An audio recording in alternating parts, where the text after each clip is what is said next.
The crystal champagne flutes clinked together as my family toasted to what they called my next chapter. I smiled, holding back the urge to throw my drink in Wallace's face as he stood there beaming like he'd just solved world hunger instead of plotting to dump his wife of 40 years in a retirement village. My name is Hadley, and this was supposed to be my surprise retirement party, except I wasn't retiring. I wasn't even 65 yet. Mum, you're going to love it there, Caitlin gushed, her perfectly manicured hand squeezing my shoulder. The gardens at Willow Creek is like a resort. Tennis courts, spa services, daily activities. And you won't have to worry about maintaining this big house anymore, Wallace added, gesturing around our living room with his champagne glass. We've already listed it with top-tier realty. They think we can close within 60 days. I took another sip of the champagne to hide my expression. They'd listed my house that they didn't own. You've done so much for all of us, Grayson chimed in from his spot on the leather couch, the one I'd bought him when he moved into the rental property I owned. It's time for you to relax and enjoy life. The room was filled with their closest friends. Notice I said their friends, not mine. Except for Maggie, who stood in the corner watching me with concern. She knew. She was the only one who knew. Speech! Someone called out. Hadley, say something! I stood slowly, smoothing my navy dress. I'm overwhelmed, I said, which was true enough. This is quite a surprise. Also true. Wallace wrapped his arm around my waist. We've been planning this for months, honey. The unit at Willow Creek is perfect. Ground floor, garden view, and with the house sale, we can make sure you're taken care of for years to come. I noticed he said you, not we. Interesting? When do I move in? I asked, keeping my voice light. We've secured the unit for next month, Caitlin answered eagerly. I'll help you pack Mum. We can donate whatever doesn't fit in the new place. The doorbell rang, cutting through their excited chatter. Wallace frowned. Were we expecting anyone else? Actually, yes, I said, setting down my glass. I invited someone. I opened the front door to reveal Abigail Ray, looking sharp in her charcoal suit. She carried a leather briefcase and several sealed envelopes. Sorry I'm late, she said, stepping inside. Traffic was terrible. Did I miss the toast? Abby? Wallace's voice had lost its celebratory tone. What are you doing here? You remember Abigail, don't you, dear? I said sweetly. My attorney? The room went quiet. Caitlin's champagne glass froze halfway to her lips. Mum? Grayson started. Why would you need your lawyer at your retirement party? Oh, this isn't my retirement party, I said, taking an envelope from Abigail. This is more of a property management meeting. Wallace's face darkened. Hadley, what are you talking about? I opened the envelope and pulled out several documents. Well, since you're all so concerned about my future, I thought we should discuss the truth about who owns this house, and your office building, and Grayson's rental property. What? Caitlin stepped forward, her heels clicking on the hardwood floors. You see, I continued, when your father nearly bankrupted us 15 years ago, I used my inheritance to save everything. But I wasn't stupid. I put it all in an irrevocable trust, in my name only. The colour drained from Wallace's face as Abigail started distributing envelopes to him, Caitlin, and Grayson. These are your eviction notices, I said calmly. You have 90 days to vacate. All of you. The champagne glass slipped from Wallace's hand, shattering on the floor. Nobody moved to clean it up. You can't do this, he whispered. I picked up my purse from the side table. Actually, I can. And I am. Happy retirement party to me. As I walked out with Abigail, leaving them standing among the scattered glass and spilled champagne, I heard Maggie let out a low whistle of appreciation. The next chapter of my life was indeed beginning, just not the one they had planned. You were always too smart for him, Maggie said, helping me unpack boxes in my home office the next morning. I remember when Wallace came home with that ridiculous timeshare scheme back in '08. I pulled out a framed photo of our wedding day, studying Wallace's younger face. He lost everything that year. The market crashed, his investments tanked, and suddenly, 40 years of my life savings were gone. But you had your inheritance, Maggie reminded me, which he never knew about. I set the photo face down in a drawer. My father was right about keeping it secret. Always have a backup plan, he used to say. The doorbell rang. Maggie peered through the window. Speaking of backup plans, it's Abigail. I opened the door to find my attorney looking particularly pleased with herself. The papers have all been served, she announced, striding in. Wallace tried to refuse his, but I had it delivered to his office instead. Quite a scene, from what I heard. How much time do we have before they fight back? I asked. Abigail spread documents across my desk. They've already called their lawyer, but here's what they don't know. I've spent 15 years building this case. Every transaction, every deed, every trust document is ironclad. Show me, I said, pulling up a chair. She pointed to various highlighted sections. When Wallace's business collapsed, you bought everything through shell companies. The house, his office building, even that apartment complex where Grayson lives. Then you transferred it all into the trust with yourself as sole trustee. And Wallace signed everything without reading it, I added. He was too desperate to question where the money came from. The doorbell rang again. This time it was Grayson, his face red with anger. "Mum, this is insane," he burst out. "You can't just throw us out of our homes." I stayed seated. The lease said 90 days to vacate. I'm giving you 60. I'm your son. Yes, you are. The same son who hasn't paid rent in 3 years. The same son who told his father I needed to be managed in my old age. He stepped back, surprised I knew about that conversation. Jennifer told me everything, I said. About how you planned to convince me to sign over the apartment building to you. About the illegal subletting. That bitter ex-girlfriend, he scoffed. She's lying. I have the bank records, Grayson. Every deposit. Every tenant you squeezed into those units against code. His face went pale. Mum, please, I can explain. 60 days, I repeated. And I'm auditing the building's books tomorrow. After he left, Maggie whistled. Damn, Hadley. You've been playing chess while they were playing checkers. I learned from Wallace, I said, sorting through more papers. Watch, wait, and keep records of everything. Abigail's phone buzzed. Caitlin's posted about you on Facebook. Says you're having a mental breakdown and need intervention. I laughed. Show me where to sign next. Are you sure about this? Maggie asked softly. They're still your family. I thought about the retirement village brochure they'd shown me, about how they'd planned my future without asking, about 40 years of putting everyone else first. Family doesn't conspire to push you aside, I said. Family doesn't treat you like a burden to be managed. Wallace is trying to call, Abigail announced, showing me her phone screen. Let him, I said. He's about to learn that his office building's property tax is due. And guess who owns the land it sits on? Maggie poured us each a glass of wine. To the quiet ones, she toasted. The ones nobody sees coming. I clinked my glass against hers, remembering all the times I'd smiled and nodded while Wallace made decisions about my life. All the times I'd bailed out Caitlin's failed ventures or covered Grayson's bounce checks. You know what the funny thing is? I said, watching the sunset through my living room window, my window, in my house. They really thought they were doing me a favour, taking care of poor, helpless Mom.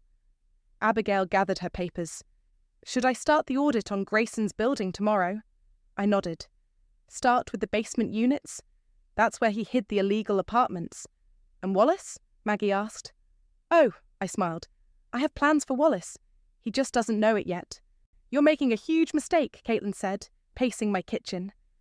Her designer heels clicked against the tile floor I'd picked out 20 years ago.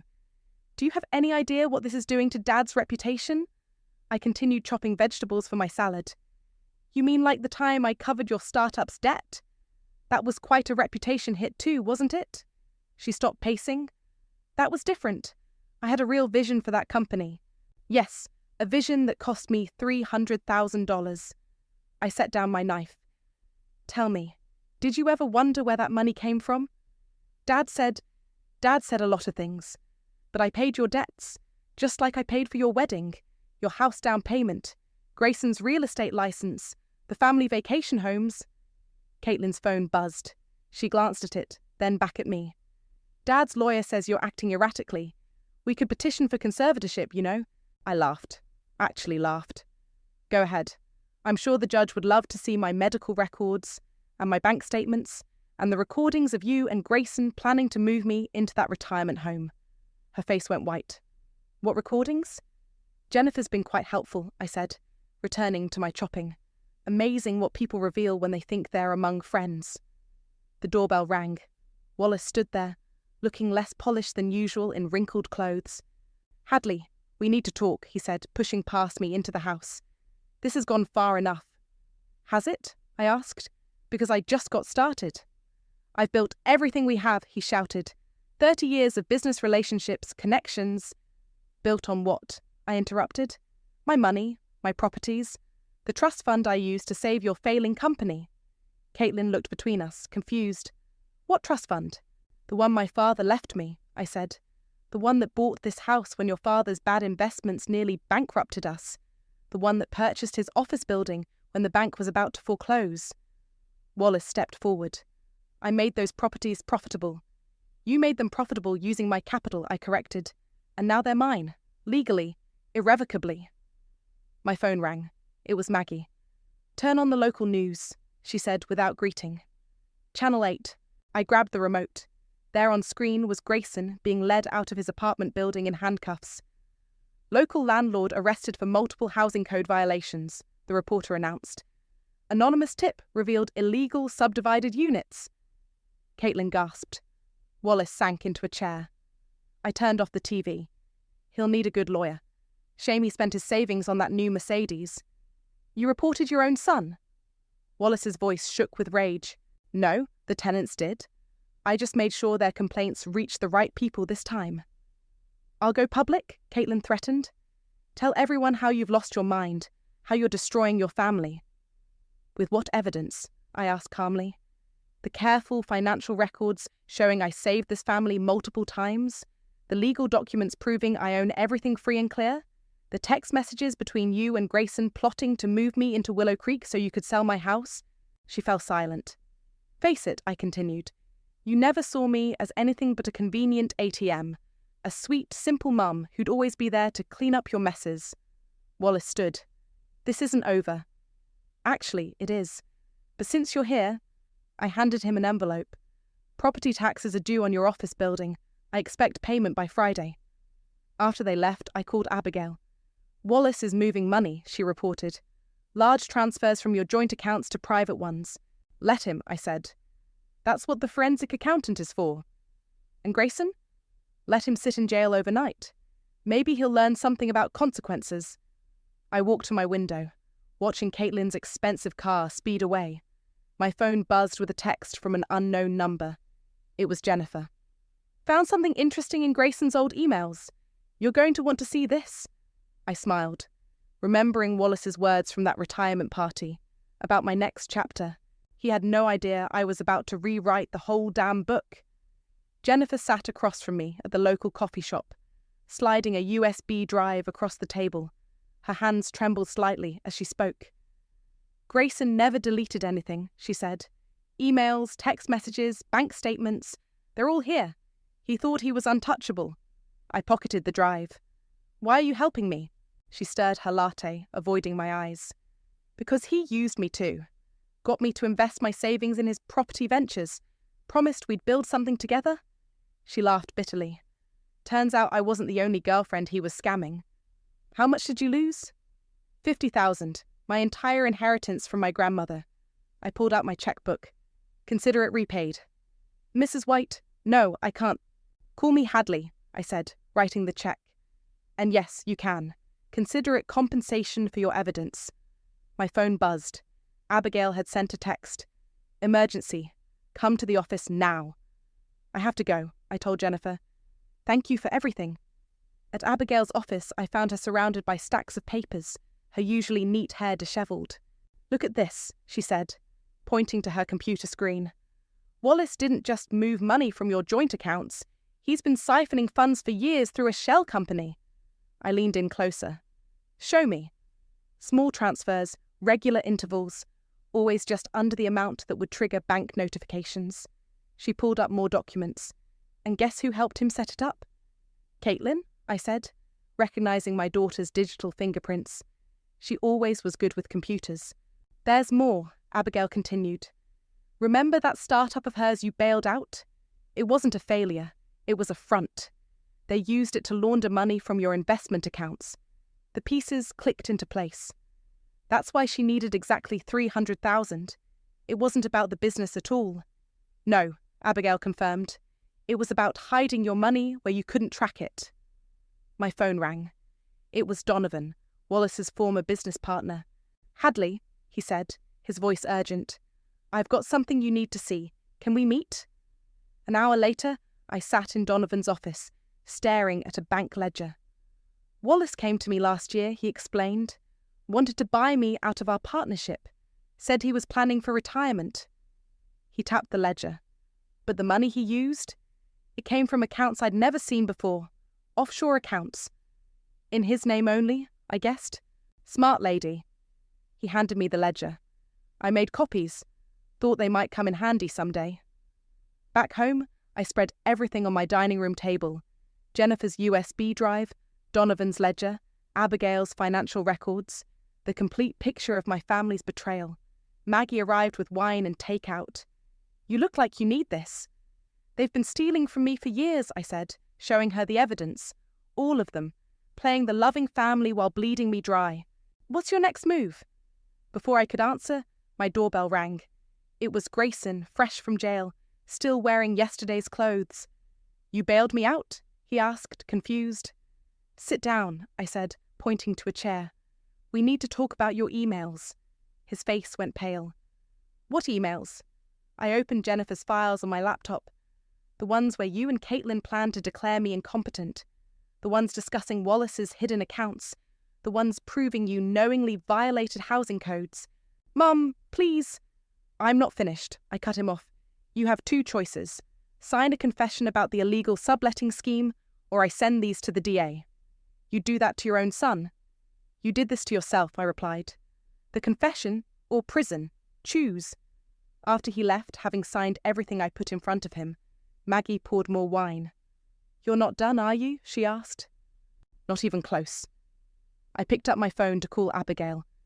Time to show Wallace and Caitlin what happens when you underestimate a quiet woman with good records. The sun was setting outside my window, casting long shadows across my evidence-covered table.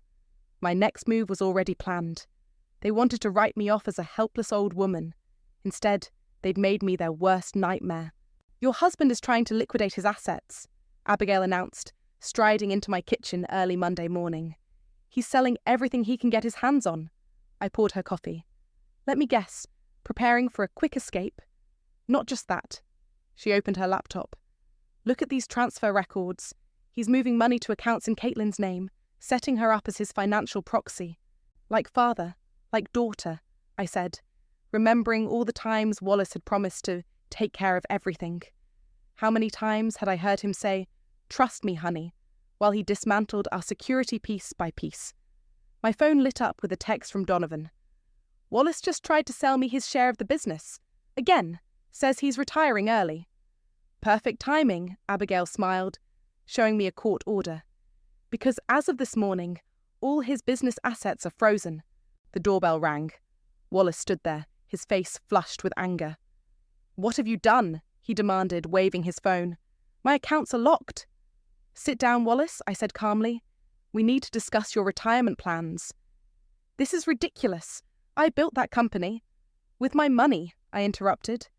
"Or did you forget about the trust fund you thought I never had?" He fell silent, his face draining of colour. "Remember 2008?" I continued. "When you came home crying about losing everything? When you begged me to help save your precious reputation?" "That was different." "Was it?" I slid Donovan's ledger across the table. "Because these offshore accounts tell a different story. One where you've been hiding money for years, planning to leave me with nothing. Those are private." "Nothing is private when you commit fraud, Wallace." Abigail laid out more documents. "We have everything. The shell companies, the fake startup, the money laundering through Caitlin's accounts." My phone buzzed again. This time it was Caitlin. "Mum, what's happening? My accounts are frozen." "Come over," I said. "Bring your laptop. We're having a family meeting." 20 minutes later, Caitlin burst in. her perfect makeup not quite hiding her panic. "This is insane," she cried. "You can't just—" "Show her," I told Abigail. We watched as Abigail pulled up email after email, transaction after transaction. The evidence of their conspiracy laid bare on my kitchen table. "You really thought I wouldn't find out?" I asked softly. "That I wouldn't notice my own daughter helping her father steal from me?"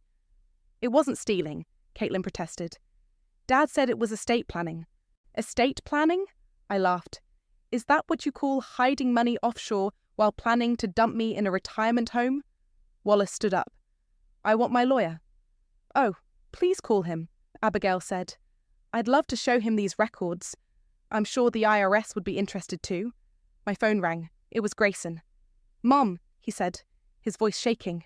"The DA's office just called. They want to make a deal." "I know," I replied. "I told them you cooperate. You're going to tell them everything about the money laundering through your rental properties. But Dad and Caitlin will face their own consequences," I finished. "Unless—" Wallace leaned forward. "Unless what?" I pulled out a stack of papers.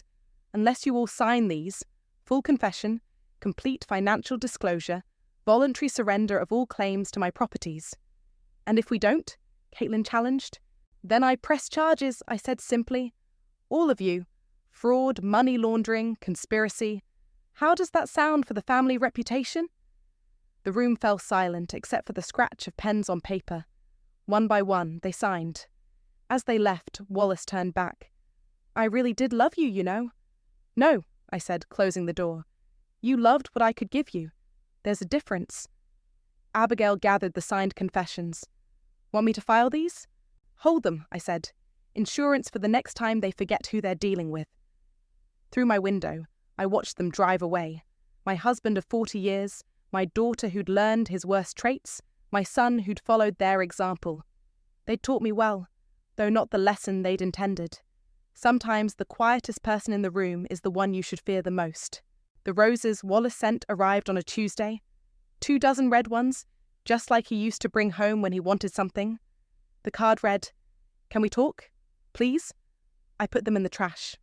The next day, he showed up at my door, wearing his best suit, the one he saved for important business meetings. "5 minutes," he said, his voice soft. "That's all I'm asking." I let him in, if only to see what new angle he'd try. "Remember our first apartment?" he started, attempting a warm smile.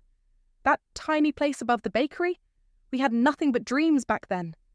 "And now we have nothing but lawyers," I replied. "What do you want, Wallace?" He pulled out an envelope. "I've been thinking about what you said, about trust, about family." He slid the envelope across my coffee table.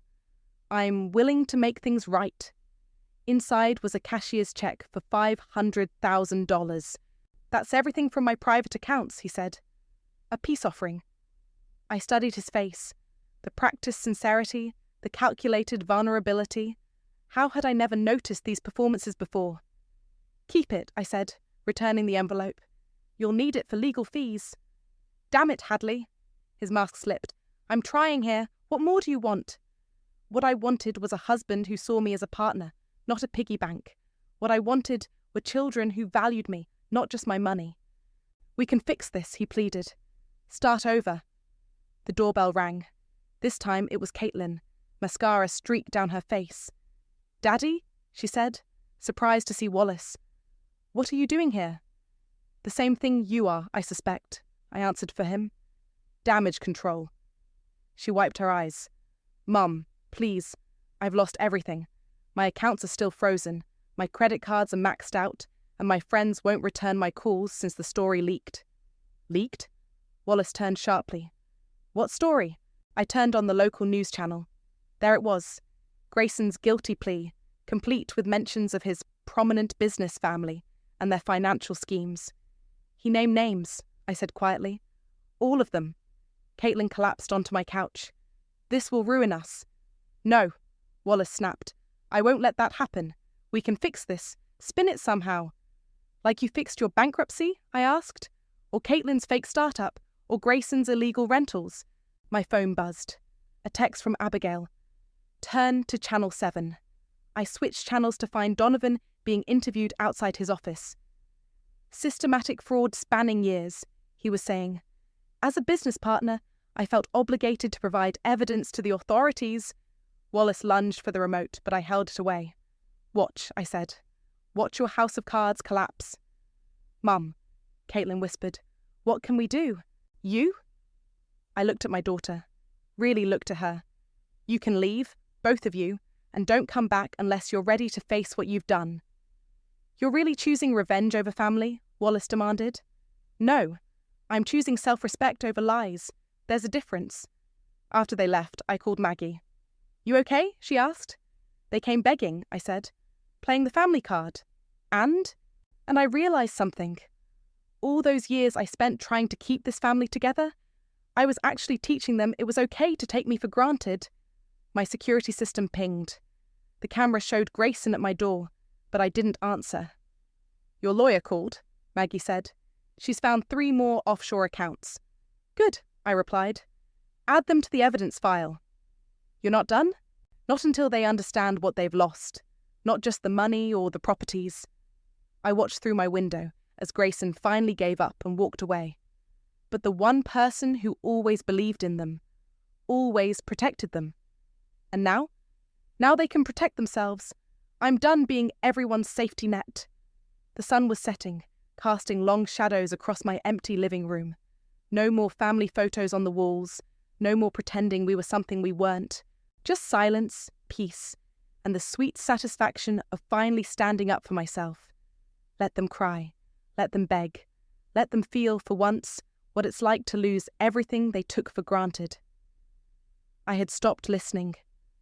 They're all here, Abigail announced, standing in my kitchen on a crisp Friday morning. Wallace, Caitlin, and Grayson, waiting in the conference room. I adjusted my blazer, navy blue, power colour. And their lawyers? Looking nervous? She smiled. As they should be. The law firm's conference room fell silent as I entered. My family sat on one side of the long table, their expensive attorneys hovering behind them. They looked smaller somehow, less intimidating. Thank you for coming, I said, taking my seat. This won't take long. Wallace's lawyer spoke first. Mrs. White, we've reviewed your demands and... These aren't demands, I interrupted. These are consequences. I nodded to Abigail, who distributed thick folders to everyone present. Inside you'll find complete documentation of every fraud, every theft, every conspiracy against me, I continued. Bank records, emails, text messages, witness statements, everything. Caitlin's lawyer flipped through his folder, his face growing pale. Ms. White, perhaps we could discuss a settlement. No. I kept my voice steady. No more negotiations, no more deals. You're here to listen. I turned to Wallace. You will sign over your remaining business interests to me. You will admit to tax fraud. You will never contact me again. Hadley, please. Caitlin, I continued, ignoring him. You will repay every dollar you helped hide. You will face charges for your role in the money laundering, and you will stop telling people I'm mentally unstable. She burst into tears, but I wasn't finished. Grayson, you've already pleaded guilty. Good choice. The DA has agreed to recommend probation if you testify against your father's business practices. You can't make him, Wallace started. Actually, I can, I cut in, because I have proof that you used his rental properties to hide money from the IRS. He either testifies or he goes down with you. The room erupted in whispered conversations between lawyers and clients. I waited. Finally, Wallace's lawyer spoke. What exactly do you want? Everything, I said simply. Every property, every account, every asset you've hidden, plus public admission of what you've done.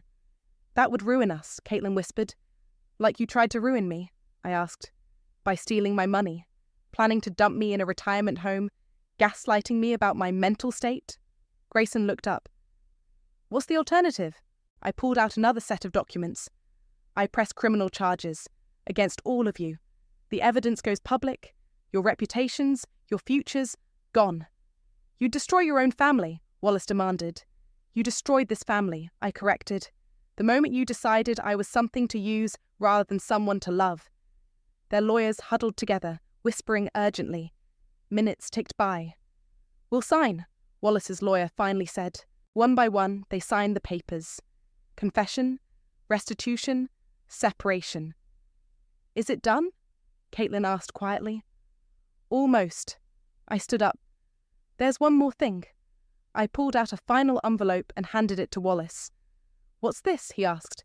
The trust fund documentation. Proof that I saved your business, bought our home, secured our future. I want you to understand exactly what you threw away. His hands trembled as he read. All these years, he whispered, you had this kind of money. I had everything, I said, including a family I thought loved me. Turns out I was wrong about one of those things. I gathered my papers and turned to leave, then paused at the door. The retirement home called yesterday, I told them.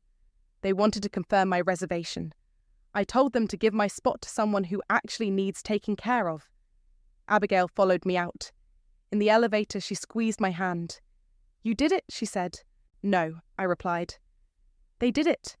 I just finally stopped protecting them from the consequences. Outside, the autumn air was crisp and clean. My phone buzzed with a text from Maggie. Done? I typed back. Done. Coming over for wine? You bet we're celebrating. I looked back at the law firm's building, where my family was probably still sitting, shell-shocked by the wreckage of their own making. They'd called it my next chapter. They just never expected it would be written in their blood. The morning sun streamed through my kitchen windows as I sipped coffee on my newly renovated patio. The newspaper lay open beside me. Wallace's guilty plea made page 3. Small headline, but the damage was done.